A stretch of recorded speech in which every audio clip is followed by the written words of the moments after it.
Good morning, doctor. I could Shanti will you. Oh, hello, Shanti. I heard Dr. Babu Gimaru, Ukil Ramesh Kemasene Parazani. Shanti Giga, Luhongri Mamanga, pleasure Tribamatang, Chalusian Hangilapani. Shanti, more the picnic program when it's a solution. I look home, you are humble, Jadrine, Kadon the Ginning, Believable. I will Magi, Wapamasi, I could buy a shake in a day, Morulamato Pidibra. Doctor Nabu Shanti saying on the Tazabio, Shanti Puxile Kanji. Babong you up, being on the lady. I have she Hosi Kanagi don't live at the Haido, I can mangamdi. Adubera just have. I haki them, Tamang video manga to the Mang Pongabiro. Maya Mutaram Oxeri. Messi, I could get Hambona, the Jerry Tim Sim Tang Saktage. Matai Tangbada, Hamibashi, Mayam the Sakang Biramani, Tamukula, and the Maya the Linkshin Bibashi, Messi, I couldn't Sakang my Kanazagi and the Lakariba, Tamuduni, Tamoshi, Mayam Tang Saktage. Dr. Babu Harbali Lada, Police Inspector Raja Sabado, Aduni, a Tamodagi Mamayamba, why Kadan a question. Tamina Shihana, Messi Lakabani, and I Shamna. Adong Haking Nanalo Jariba, Jaki Hazari, and Ahan Boyna Tamuno Luxury. Ahan Boyna Tamosi, Kailam Dagino, Kaimiko, Gehabo, Adu Hypetan Tapio. Hajige, I Labamji, Umba Ketri Lekai, Hoi hoi, Machina Yalajavani, you not make Ketri Memni, hoi hoi, Anuga Tamogini, I Nina Ketri Birgit in a Kawi. Ketty busy. Oh, Hoi hoi. Tamosi Karmamatam Dagi, Piraya Pase. Oh, Kiam Kui the Gabdo. 1970, 71, the Yaure, Yaure. Yam Kuira Dico. Tamona Yakubilla, Shahoji Loina, Nixing, but Dingamara, Tamona, Nixing, but Kadang Hypetan. Oh, Ziki, Aina Kumjariba, I character the power, Dr. Babu Raja.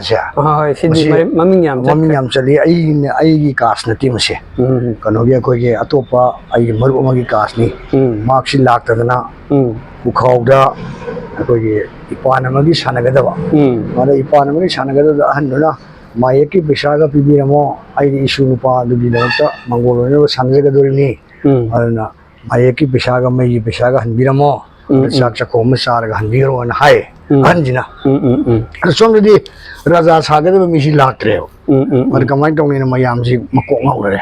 And I am Matunda Pronto scripture. I in the Pio. And how would you look about Loinus in Papua? And Mayamina on Onzelaga, Nang Raza Saro, Masiti, and I will talk with the Aina Raza Sarishi, a Piron Kung. A Pazabam to Yagunity, Piescar Shan never be khaki, Kongomaga, a P put it over when a Tobani. Although Matamrida Aina, some Lilagi, Pisha from the Kuini, but me, my young Yermidra. Matamrida, I get Shaban man of a Nipama Tingley. And I'm on the game to Pidune, as they give a move. Anokadumangoni wire in a passage Shaneo. And then Nangi, Sanagi Ladu de Michina presentation to Pusilida, Baboki clips, Yambangreva. Are you Pumang?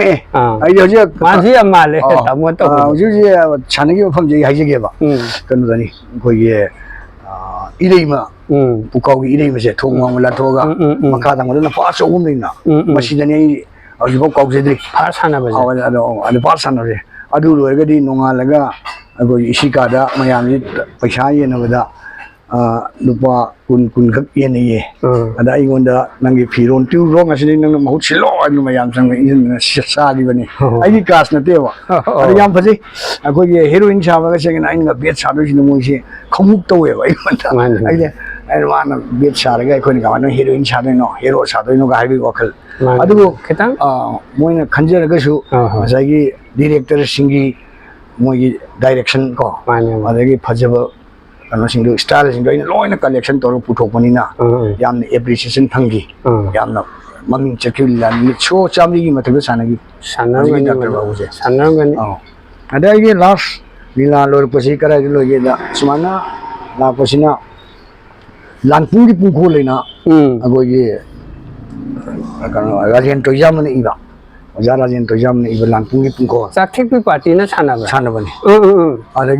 अकोई वजह को लोग आई कोई किसी command तो शहर की जंगल गाने के तौर में हु पाम्बी आई और मी अरे तम की इंगे ले गया वामी ने माना आई लाइन कोई मत उधर है और आई मस्जिद आई लुपंग मरो है हैदराबाद चीन में मैं चलो चलो फारू ने यार नुक्सी में मर ने आई ना अయ్యా కనుక హజికి లాంపుంగి పుంగుల్గి డైలాగ్ చే మచిన్ ద తోజరకే తాపి అదునే అఖోనే యం పామ్జరి లోంగాలే యాహోగ్రో మైతై పాథౌ అతన్ బసా ngarang ahing yungang ngau thakna nungai na tunghun tan khiba nongale yahoro maitai pathau atan basa oh sangai malem na khwai gi tang basa ni अतई मफम अमत फंगी मैते लिबाक फंगी संगाई कन्नब यादे संगाई कन्नब सेल संगाई कन्मन साई संगाई सलाक साई एरको ngasaigi lampungi pungkhonja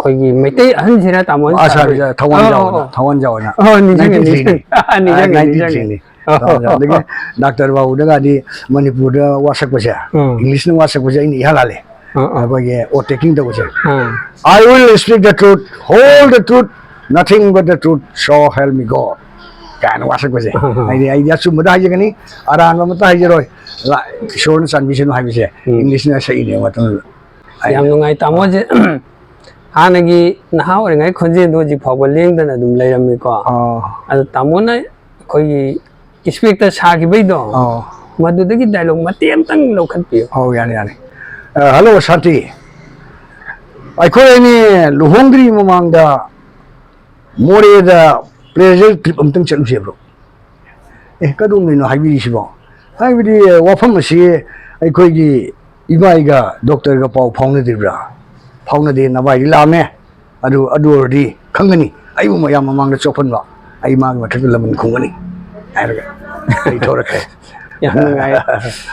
nahawai akhoi yeng khiba doctor babu dum madum oina ai tamosi uba phangi hoji che ko konjen je ta ba ji da ba karim ta ding de konjen je ar makha tabiyo kai kari lila ya ge wanum saring na pm ji tor me adu tamo kai sa adu ga angang mapa ikai re na ram singh nam sai ai gi ipa ni so de ya isai sakadaba ai da mayam ji isai sum sangar ko da ai jo angang mapa gi isai da sakesi ai da mayam so so adu di angang mapa gi isai so na hai ko da ai isai sakki da uda niglek tan ki de ba aki yo ba na to ki ba adu ba nilani ai gi kan su lam kan wa ko gi wanam saring se adagi ndu na fidam mai lila यामना रूपचंद्र घोष लगिद्रे writers ने इरंबा फिडम मैना second base ले ताई अदे कंगला करवासु माने इरंबनी कंगला करवास दा आइना पुलिस सीआईडी इंस्पेक्टर हम साई अदो यामनो वारी लिमाना मसी लाजी फेस्टिवल कादनी मांगदा तापे स्क्रिप्ट से सुम थिरपदा स्क्रिप्ट हम त फंगदरबा एनजी इवोल होइदा मुक्चली अदे राजेन तो जाम होइदा मुक्चली अदे चनालु खोइदा मुक्चली ओइना मत फंगदर का जिदा रूपचंद्र घोष ने सिनेमा हॉल में नाक्षिदा बोई में पायर का लेप देरम अदा कईनो ओजारुपा ना है कान आई कंगला करवार है ना लीला में इरे अदुगिनी कास्टिंग गाली नमक पाउने है और मनुंग ने करीम यावरम दो कास्टिंग गाली लो यावर के मनुंग ने सुमी इरम दरवा अदे माना सी ए कमाई तो वारी ऐसी है इरो आए तो ना नुई हुमी मनुंग इव लोयरगा इव लोयरगा अदु माइना सानगी लीलानी कंगला कारबार जो यामना अप टू डेट होइबा मणिपुर नन मणिपुरी संग अगा मोइना चौसलपा अदगे कोइन त सुरो थ मोइना मुनसिलपा अदुबा यामना क्रिटिकल होयो प्ले मनी याम नुक्सी सानगी बिसिंगसी सुम सिरुरगा अदगे यामना नोंगिंग बम गायजेगे कमाइन दो अगोगे मतम दे लीला चतबैसी नुक्सीरी ने लेसाबी अदगे इमुंग लेकाइदुगी अहल नमना युसी मरांग गाय थनमिदो थामे अरे लास्ट जे पुंग तरा माथरे सानबो वाहिन लेकाइदा काम लेकाइदा वाहिन लेकाइ काम लेकाइ सानबिदा मोइना इला लास्ट जे अहुम जुबता पुंग तरा माथरे सानबिदा imungduna moi leiri wale kai halam ni ila ya mun sana bi wana yu ji bangai ya ni pitha puri loi lo bi ji loi ngaw lila dialogue ka jam da na khong khang ro Ejen graba. enjing garba adu mama ka su theng nagi ase mai matam do adu kamla garba da su ta to ma ji ko nu mun ngaw mun ni na ma thok pa ngam de na ma kundu ma ko nya na lila lo shil le yang na nungai ta ba ka ya ma su awa ba ka ya ma theng ngai nungai ba ka ya ma theng ngai sakhi ba Dr. Babu sana kan da arung kunjau ina makan lagi kono me ko ge arung kunjau ji da moi lekshabi masam ya chak sana bagi yoksani chak sana bagi lila sani ada chak sa ba ji da ukami taw wa hapam na zakhi wa ana kari no bi ma jo am wa le ne ga saknu si di ana ma won da pijro ya na he tawai de alaman bi puto ko ba pe ba adu mo ga yam yaw we ba ne wa hin ka de ga se to de se to ri Dr. Babu sana la saknu si Oh, ngasagi ukabi hapam di siya. Ako lila da biasa. biasa bu adu ya du biasa ba ana matam di phumi ukabi ne sang ro chaw ro nga kan jo ma je ro nga kan yo adu hapam da sakhi ni ko nang da moi ahlam na puto ga hape ba nga ti moi di ma moi na khallu ri ma ja wa ro bi lu kan hai ba ana sumaina ne koi tongan ma lila di ai lila humpu gi metak da kumre Kuma mani. hojingna ai potham leitadana maiti ira ison torgana Hoi tamo.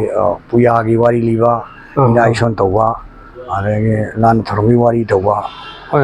adumaina hojiksi leiriye Mane hingna balambi yamdi hamdaba yadam na ko. adusu tawroidamani ai ge samina boja chandrakala namne Hoi. mai mana do sum chabda mana imo wato ni panga kala nang si auto sillo du auto to na hoi ya sinje ya bane hai ge dane hai ni jai ni to nam na mana puthok biram mane Hoi. ana adagi de hojik ti sumle lietre Hoi. Fare adudi kogi tamo bijit kasi amanya ba yamba si aina Iku ambatang unaga wari watai saba pangjaba si ay yamna harauje tamo bu ngam khailei tan ai thaga chari aduga loina na ngasi tamo bu unana ba khona jabada ai ga jamana na awa ba thaudang kya lawin nai ba tamo kula ba su ai ngam khailei tan ai thaga chari adudi matang sida tamo kula tamo bijit amasung ai samang na yang biba singbo aroi boina kurumjari